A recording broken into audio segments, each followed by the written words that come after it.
You are going to listen to a talk about library system. First, you have some time to look at questions 1 to 4.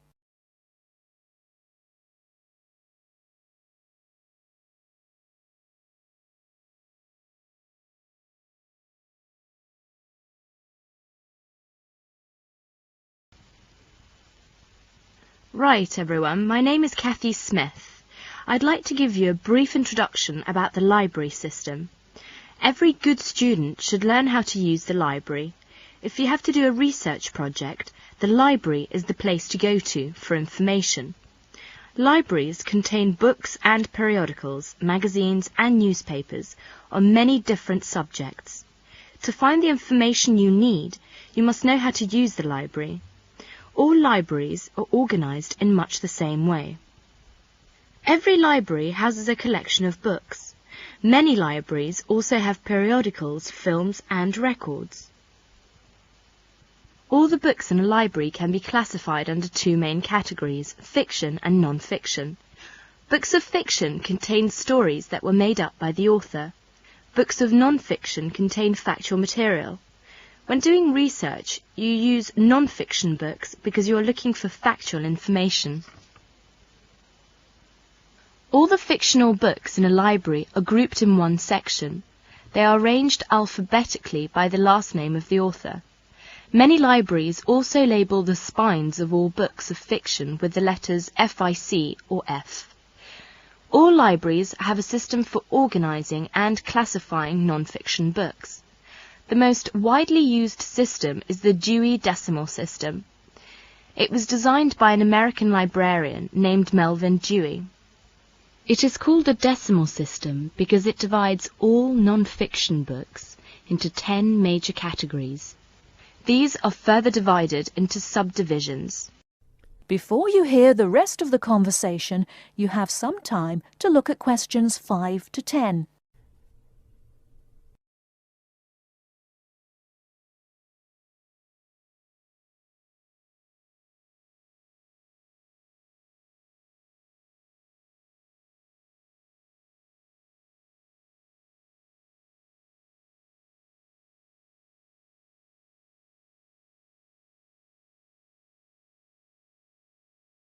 Now listen and answer questions 5 to 10.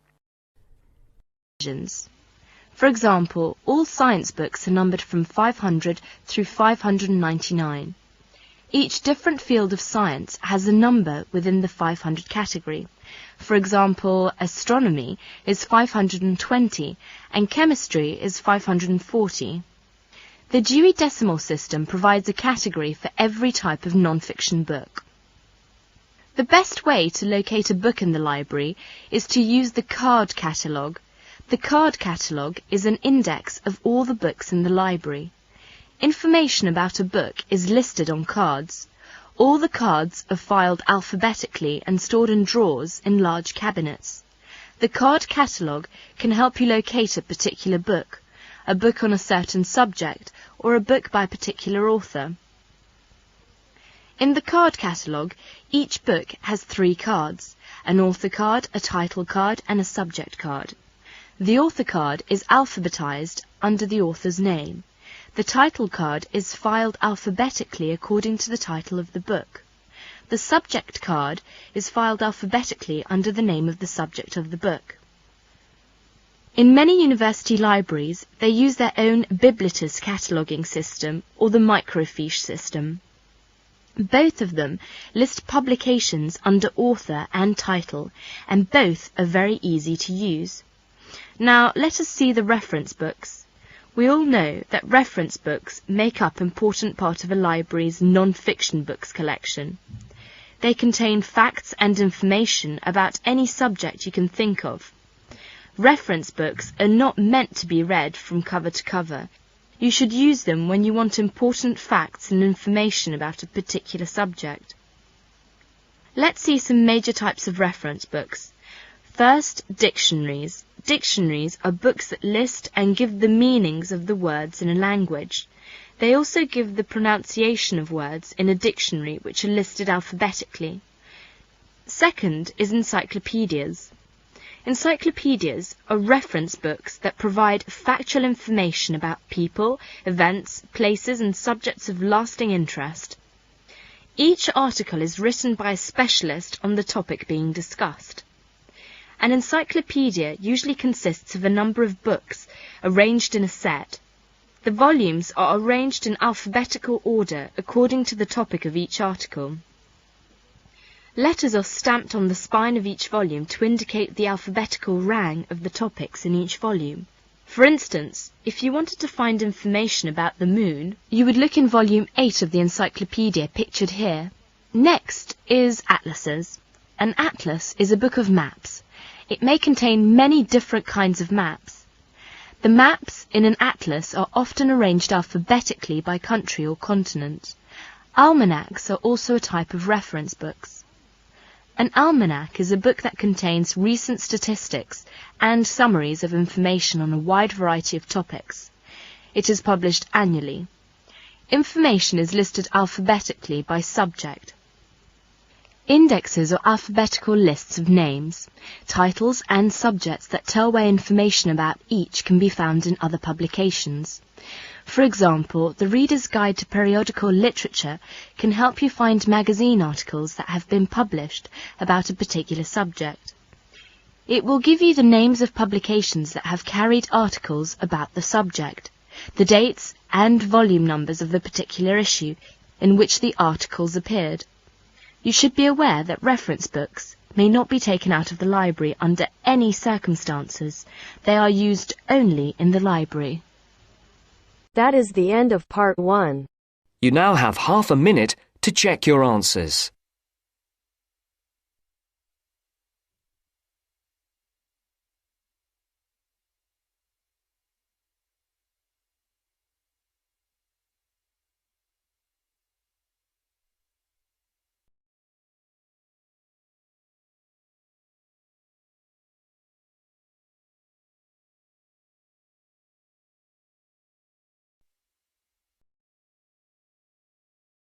Now turns to part 2. Part 2. First, you have some time to look at questions 11 to 16.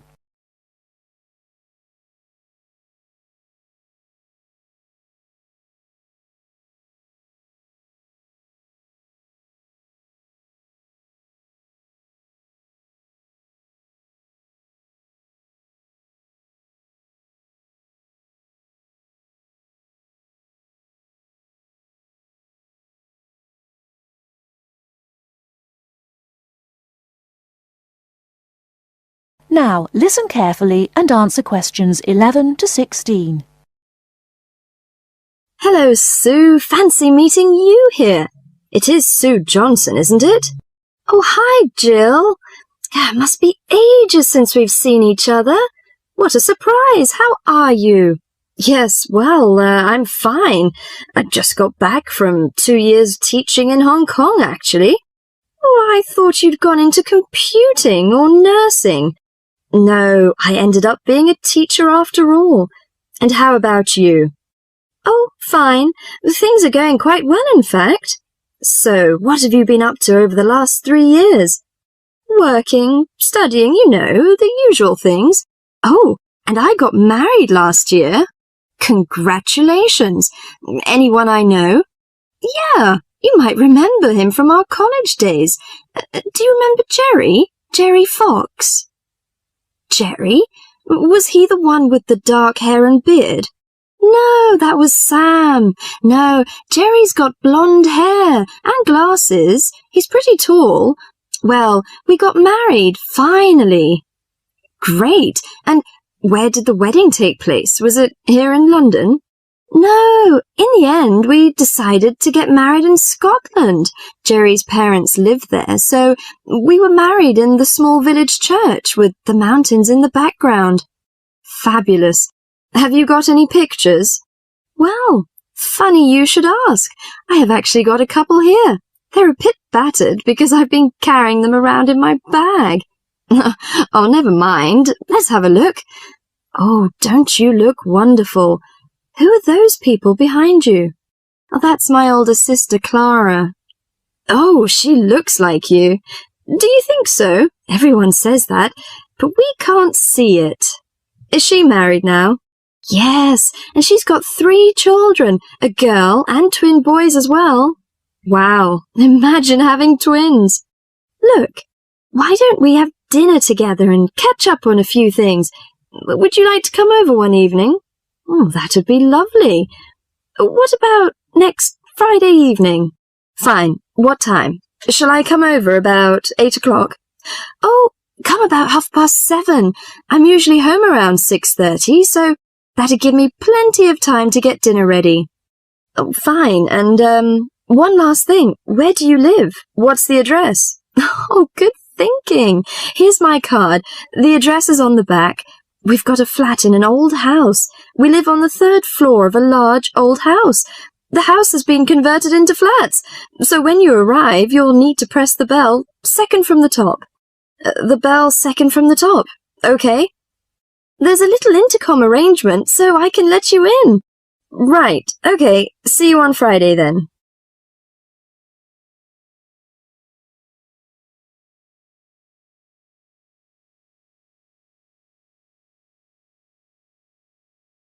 Before you hear the rest of the talk, you have some time to look at questions 17 to 20.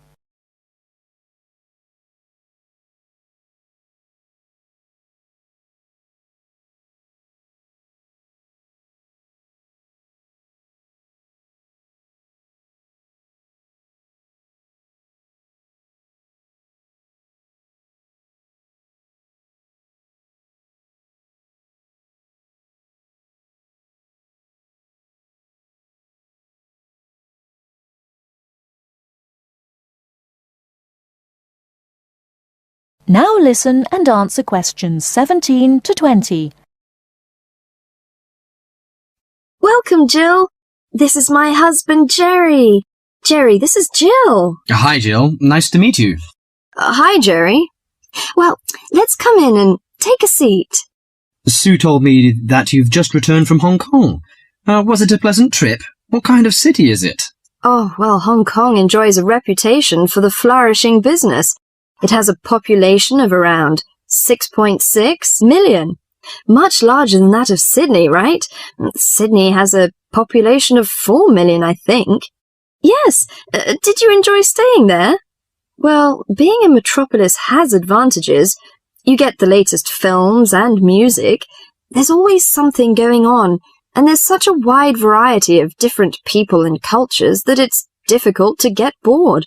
Of course, all this has its downside.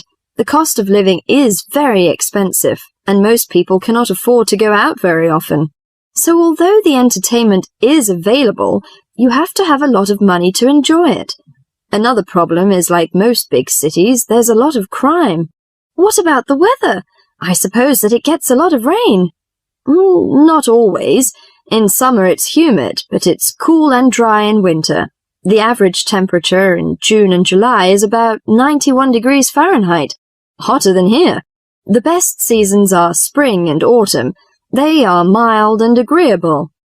Is there anything you particularly miss of staying there? Yes, the tasty local food is to my liking, especially the seafood. Hong Kong also enjoys the fame of a paradise for shopping. But I'm not very keen on that, you know. I suppose it must be your favourite. Most shopping malls in Hong Kong have longer opening hours than those in Sydney. Some are even open the whole night during the Christmas holidays. Oh, it sounds lovely. I hope I have a chance to travel there. And I can be your tour guide. Yes, that's great.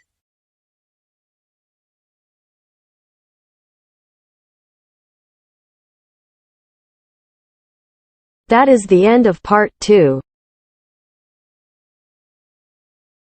You now have half a minute to check your answers.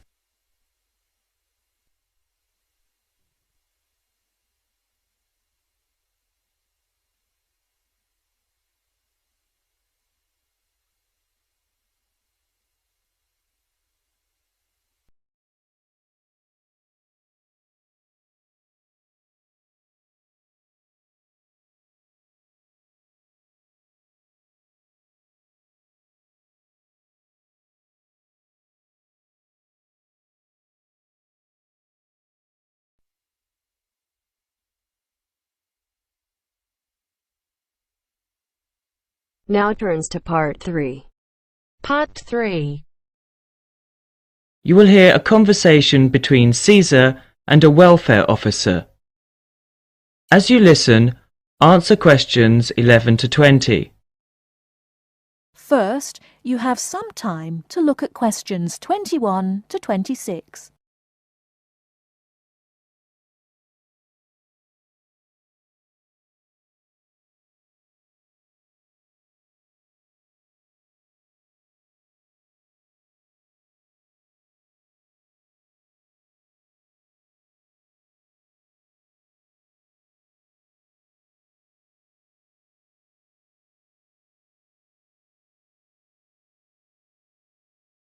Now listen carefully and answer questions 21 to 26. Good afternoon. My name's Cesar Bautisto. Hello, I'm Wendy, one of the welfare officers. Can I help you? Yes, I have to move out of my accommodation in 2 weeks, and I can't find anywhere else to live. Okay, I'll need to know some details about your current situation. I'm an overseas student from the Philippines. The college gave me a temporary room for 1 month. I can't find anywhere else, and I have no money.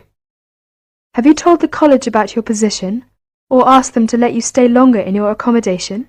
No, not yet. I didn't think that would be possible. Well, we can contact the accommodation service on your behalf to see if they'll let you stay a little longer, until you can find an alternative. Thank you.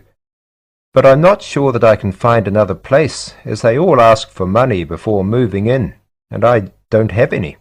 Yes, it is usual in this country for landlords to ask for up to a month's rent in advance. Don't you have any money at all? Hardly any. I'm waiting for my grant cheque to be sent from the Philippines at the moment. It should have been here for me to collect when I arrived in Britain, but it seems to have been lost. You can apply for emergency loan from the union if you want. The loan can be for up to £200, and we ask for a post-dated cheque for the same amount to be given to us, so that we can recover the money once you receive your grant cheque. That would be very good.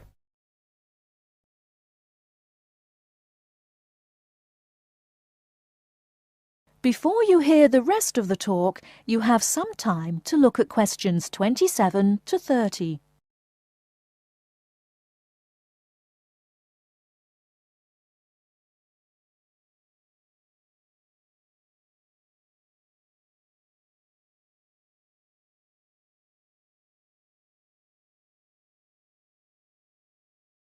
Now listen and answer questions 27 to 30.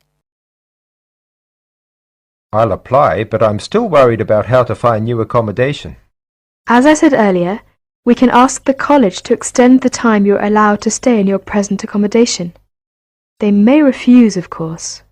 Then what will happen? If the worst comes to the worst, the union may be able to provide some very short-term emergency accommodation. If you want me to, I'll contact 1 or 2 of the addresses on the notice board and arrange for you to visit them. But what if they ask me for the rent in advance? I only have £90 left, and I need that for food and books. It'll be all right. By the time they actually need the money, we'll have your emergency loan ready. Just fill in this application form and write me a cheque for £200, please, payable to the student union. Right, I'll do that. Thank you very much for your help. I'm feeling more optimistic now.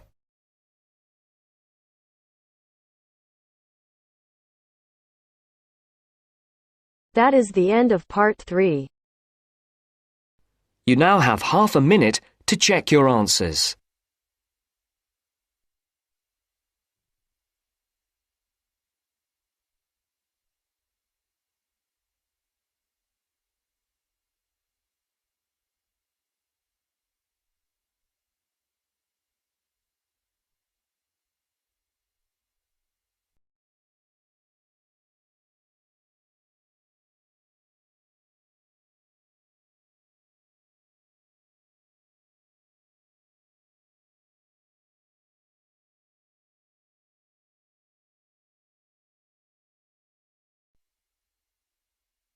Now turns to part 4. Part 4. You are going to hear a talk about the English policeman. As you listen, complete the notes below. First, you have some time to look at questions 31 to 40.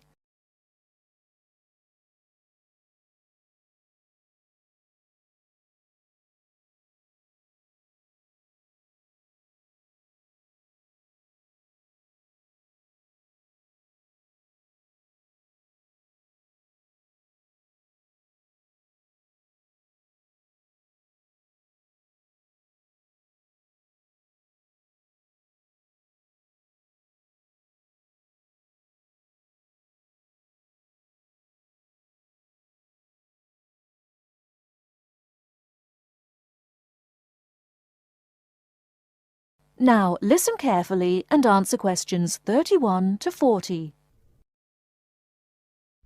The English policeman has several nicknames, but the most frequently used are Copper and Bobby. The first name comes from the verb to cop, which is also slang, meaning to take or to capture, and the second comes from the first name of Sir Robert Peel, the 19th century politician who was the founder of the police force as we know it today. An early nickname for the policeman was Peeler, but this one has died out. Whatever we may call them, the general opinion of the police seems to be a favourable one, except, of course, among the criminal part of the community, where the police are given more derogatory nicknames which originated in America, such as Fuzz or Pig. Visitors to England seem nearly always to be very impressed by the English police. It has, in fact, become a standing joke that the visitor to Britain, when asked for his views of the country, will always say, at some point or other, "I think your policemen are wonderful." Well, the British Bobby may not always be wonderful, but he is usually a very friendly and helpful sort of character. A music hall song of some years ago was called, "If you want to know the time, ask a policeman." Nowadays, most people own watches, but they still seem to find plenty of other questions to ask the policeman. In London, the policemen spend so much of their time directing visitors about the city that one wonders how they ever find time to do anything else. Two things are immediately noticeable to the stranger when he sees an English policeman for the first time. The first is that he does not carry a pistol, and the second is that he wears a very distinctive type of headgear, the policeman's helmet. His helmet, together with his height, enables an English policeman to be seen from a considerable distance, a fact that is not without its usefulness. From time to time it is suggested that the policeman should be given a pistol, and that his helmet should be taken from him. But both these suggestions are resisted by the majority of the public and the police themselves.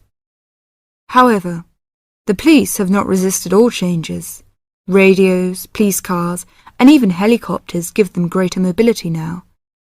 The policeman's lot is not an enviable one, even in a country which prides itself on being reasonably law-abiding. But, on the whole, the English policeman fulfills his often thankless task with courtesy and good humour, and with an understanding of the fundamental fact that the police are the country's servants, and not its masters. That is the end of part 4. You now have half a minute to check your answers.